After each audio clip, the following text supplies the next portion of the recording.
Hi students, in human body, previously we studied about glands, blood cells.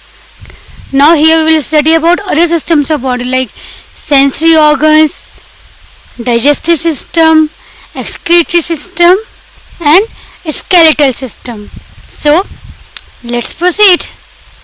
First of all, sensory system. What is this? See, sensory system means control of your senses through nervous system. See, our ability to sense stimuli helps us survive. For example, if pain could not be felt, internal disorders like ulcers, appendix would go unnoticed and cause immense harm to the body. Likewise, a lack of sight could cause injury from unseen obstacles. A loss of smell could cause harmful gases to be inhaled. A lack of taste could cause toxic substances to be ingested. So in short, if we could not sense our environment and make the necessary adjustments, our chances of survival would be at stakes. So a sensory system is a part of the nervous system responsible for processing sensory information, and here you can see commonly recognized sensory systems are those for vision, for hearing, for somatic sensation, taste and olfaction. So the sense organs discussed in this section are eye, ear, nose, tongue and skin or touching. So first of all, in medicine and anatomy, the special senses are the senses that have specialized organs devoted to them, like there are mainly 5 special organs in our body which comprise sensory system, and these are nose, eye, ear, tongue and skin. Now sensory organs. See, sensory organs are also called receptors which respond to stimuli and transmit information to the brain. So they receive. Why we are calling them receptor? Because they receive the stimuli and respond them to transmit information to the brain. See, this is a picture of 5 senses. Sight. So our eyes let us see things around us. Hearing, we use our ears to hear sounds. Touch, we can feel things with our hands or with other parts of our body. Taste, we taste things with our tongue. We can taste lakhs of different flavors. And smell, through nose, we smell things using our nose, which tells us which is a bad smell and which is a good smell. Next, now receptors. See, receptors are essential as they provide us with information about our body as well as our external environment. They are present in the skin, muscles, tendons, joints, viscera, blood vessels and sensory organs, and are sensitive or responsive to a stimulus. They can detect touch, pressure, scratch, heat, cold, blood chemistry, light and pain. Next is, now types of sensory receptors on the basis of their location. So let's see the types of sensory receptors. First one is exoreceptors, means responsive to stimuli such as light, sound, touch, taste, smell, etc. Next, interoceptors, responsive to internal changes like hunger, thirst, fatigue, nausea, blood pressure, stretching of ligaments, tendons, muscles and joints. Now see types of sensory receptors on the basis of stimuli they perceive. First of all, mechanoreceptors, which are sensitive to mechanical stimuli like tangoreceptors, stimulated by light touch. Next is phonoreceptors, which are stimulated by airborne sound wave. Next, statoreceptors, which are stimulated by angular acceleration. Next, algicide receptor, pain receptors. Next, rheoreceptors are sensitive to pressure waves and water currents. Next, pressure receptors, which are sensitive to deep pressure. Next, baroreceptors, sensitive to chemicals or their concentration as taste in taste buds, smell in olfactory epithelium, humidity receptors, gas receptors. Next are chemoreceptors, sensitive to chemicals or their concentration, and thermoreceptors, which are sensitive to temperature changes. So first of all, sense of sight or Eyes. First sensory organ in sensory system is eye or organ of sight. See, this is eye, beautifully placed at the bottom of your forehead. Let's see. Eyes are organs that detect light and convert it into electrochemical impulses in neurons. Neurons are unit of nervous system. The simplest eyes in even unicellular organisms do nothing but detect whether the surroundings are light or dark, which is sufficient for the entertainment of circadian rhythms. See, the eye is the organ of vision consisting of the eyeball and accessory structures. Now, anatomy of eye. See, front part of the eye includes iris. This is cornea. This is a lens. Pupil. This is sclera, the layer, and conjunctiva, which is this. Next, see, each eye is surrounded by three coats of layers, which are fibrous coat, vascular, and nervous. Fibrous coat is the outermost non-nervous covering, which includes sclera and cornea. See, in the anatomy of eye, fibrous coat is the outermost coat, which includes sclera and cornea. And at the junction of sclera and cornea is canal of Schelm. See, sclera is a tough, white, non-elastic fibrous coat that surrounds the eyeball except the most anterior portion, which is covered by the cornea, and its posterior surface is pierced by the optic nerves. And cornea, see, sclera continues in front as a non-vascular transparent fibrous coat that forms a bulging part of the eye called cornea. Next is vascular coat or uvea. It is a middle pigmented and vascular coat. It is comprised of choroid, ciliary body, and iris. See, choroid is inner to sclera and it is a deeply pigmented layer of tissue and richly supplied with blood vessels. Ciliary body, it is the thickest portion of the vascular tissue arising from a point just behind the junction of the sclera and the cornea. It consists of ciliary processes and ciliary muscles. And iris, it is an opaque colored disc of tissue continuous with the choroid. It is suspended between the cornea and the lens and is attached at its outer margin to the ciliary process. See, the vertebrate retina is a light sensitive tissue. And two types of photoreceptors in the retina are rods and cones. See, rods contain the pigmented rhodopsin and are concentrated more towards the periphery of the retina. The rods respond to the light of low intensity and enable vision in dim light. And cones, these contain the pigment iodopsin and are most densely concentrated in the central fovea, a small depression in the center of the macula lutea. You can see it, yellow spot. See, cones are specialized for color vision and sharpness of vision in bright light.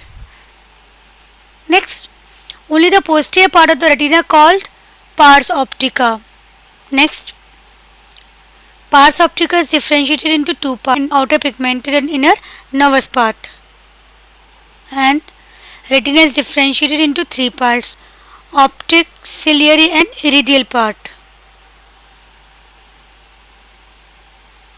See, a third much rarer type of photoreceptor, the photosensitive ganglion cell, is important for reflexive responses to bright daylight. And macula lutea is a portion of the retina responsible for central vision. And retina is a mixture of rods and cones. Now image formation. See, there are three steps of image formation. What happens? Light rays entering the eye pass through the optic system and converge onto the retina. The bending of converging of light is determined by the convexity of the cornea and the lens. The vitreous humor serves as a refractive medium. See, first of all, the light falling on the retina stimulates the visual pigments of the rods and cones. Next, The impulses generated by the photoreceptors travel to the retinal neurons to be processed. And third, the processed nerve impulses are carried by the way of the optic nerve to the center of the occipital area or vision area in the cerebral cortex. And then the brain interprets or translates the information received into visual sensations of shape, size, color, and position of image. It is here that the inverted image is perceived as an erect image. Now, what is binocular vision? See, binocular vision provides an overlapping three-dimensional field of view. See, in humans, the eyes are set in the front part of the face. Each eye sees an object oriented slightly differently from the other and forms its own separate image of the object on the retina. The brain interprets the two images as a single impression. So, the ability to perceive distance and depth is due to simultaneous focusing of an object in both eyes, and the overlapping of their images in the brain gives a three-dimensional effect. So, if the sensory impressions from the eyes are not properly correlated, we see double. This problem could arise if the eyes are not properly aligned or if the activity of the visual center is inhibited by alcohol. Seeing from one eye is monocular vision, and seeing from both eyes is binocular vision. Now next is sense of smell. In sense of smell there comes nose. This is the internal structure of nose. The sense of smell originates from stimulation of receptors in the olfactory mucous membrane located in the root of nasal cavity. Here, olfactory mucous membrane located in the root of nasal cavity. See, when this sense is highly developed, it is called macroscopic. For example, dogs, rabbit. And when this sense is poorly developed, it is called microscopic. For example, in man, monkeys. See, the receptors of the sense of smell are located high in the nasal passages, one on either side of the upper nostrils. Here, glands present beneath the olfactory epithelium produce mucus, which moistens the surface of the epithelium and serves as a solvent for odoriferous substances. See, mucous membrane contains 10 to 20 million special sensory cells called receptor cells. These receptor cells. The receptor cells lie between the supporting cells, and their dendrites extend as olfactory rods which end in fine cilia. Here, and supporting cells end in microvilli. Supporting cells end in microvilli which secrete mucus, which is essential for the sense of smell. Now, first of all, olfactory epithelium. This is olfactory epithelium. This is support cell. This is basal cell. See, olfactory epithelium consists of three types of cells: receptor cells, supporting cells, and basal cells. Now, main steps in physiology of olfaction. When molecules of smell producing substances comes in contact with the receptor cells of the olfactory epithelium, the substance first passes through the nasal cavity through normal breathing and gets dissolved in thin layer of mucous epithelium. Next, then it penetrates the mucous layer covering the olfactory epithelium, into which the cilia of the receptor cells project. Now, important terms related with smell. Anosmia means loss of the sense of smell. Hyposmia, decreased ability to detect odors. Dysosmia means distorted identification of smell. Parosmia, altered perception of smell in the presence of an odor, usually unpleasant. Agnosia means inability to classify or contrast odors, although able to detect odors. Now, sense of hearing, which is ear. See, ear are the sensory organs of hearing. See, the organ of hearing and equilibrium in humans are ears. Ears are also the organs of balancing. See, the ear performs a function of perception and interpretation of sound waves, making possible the appreciation of the intensity, pitch, timbre, and direction of the sound. In addition, the ear is also provided with receptors for equilibrium, which helps the body in maintaining its balance. Now, structure of human ear. See, there is external ear. These are helix. This is scapha, concha, external auditory matrix, antitragus, tragus, anthelix, root of the helix and navicular fossa. See, in human, the ear is made up of three parts, which are external ear, middle ear, and internal ear. This is a picture of middle ear, and this is a picture of internal ear. First of all, external ear. External ear is divided into following parts. First one is pinna, next is auditory canal, and third is tympanic membrane. See, pinna is a cartilaginous flap shaped like a curled shell on the side of the head. Its peculiar shape, consisting of thick folded cartilage, is remarkably well suited for gathering sound waves and directing them into the inch-long ear canal, which is auditory. Auditory canal, it is a 2.5 cm long tunnel that ends at the eardrum or the tympanic membrane. At its opening, the canal contains few hair and specialized sebaceous glands that secrete earwax. And next is tympanic membrane. It is a tissue-thin membrane having the diameter of a pencil. It is stretched tight like a drum head and lies between the outer and middle ear. Sound waves striking against it cause it to vibrate. Next is middle ear. Middle ear is divided into ear ossicles. See, arcing across the ear space of the middle ear is a chain of three exceeding small bones, which are malleus, anvil, and stirrups. And middle ear is the hollow cavity large enough to hold 4 or 5 drops of water. It is separated from the outer ear by the tympanum. Now, inner ear, which is fluid filled. It is divided into cochlea and semicircular canals and in vestibule. First one is cochlea. See, the cochlea is a bony canal making 2.5 spirals. Internally, the canal is separated by membranes into 3 canals. The upper and lower canals contain perilymph, while the middle canal is filled with endolymph. It has no connection with the other 2 canals. Next is semicircular canals. See, it is a set of 3 fluid-filled canals arranged at right angles to each other. One end of each canal enlarges into a swelling called the ampulla. The cristae in the semicircular ducts are the sense organs of dynamic equilibrium. And vestibule, it constitutes the oval central portion of the labyrinth. It consists of 2 sacs called the utricle and the saccule, and these sacs are connected to each other by a small duct. Now, functions of all the 3 parts of ear. See, function of external ear is to collect the sound vibrations and to detect the direction of sound vibration.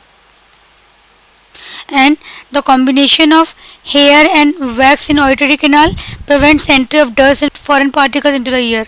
An eardrum, it is a surface that vibrates to produce sound when sound waves strike it. Next, middle ear. Middle ear is responsible for amplification of signal due to leverage system of ossicles plus the small size of oval window. Next, internal ear. Internal ear help in hearing. Semicircular canal and internal ear contain cristae, which are receptors for dynamic equilibrium, and utricle and saccule contain receptors for static balance. Now, path taken by sound waves in the ear. Let's take a look in this picture. Sound waves comes at pinna, and from there it go to auditory canal, then to tympanic membrane, then 3 ear ossicles, then fenestra ovalis, perilymph in vestibular canal, resinous membrane, endolymph, basilar membrane, perilymph in tympanic canal, fenestra rotundus, and sound wave dissipated through the middle ear. This is the overall pathway. Now, physiology of equilibrium. See, it is controlled by vestibular system, and 2 kinds of balance are present, static and dynamic. Receptor organs for equilibrium are called vestibular, And apparatus consists of sacral, utricle and semicircular ducts.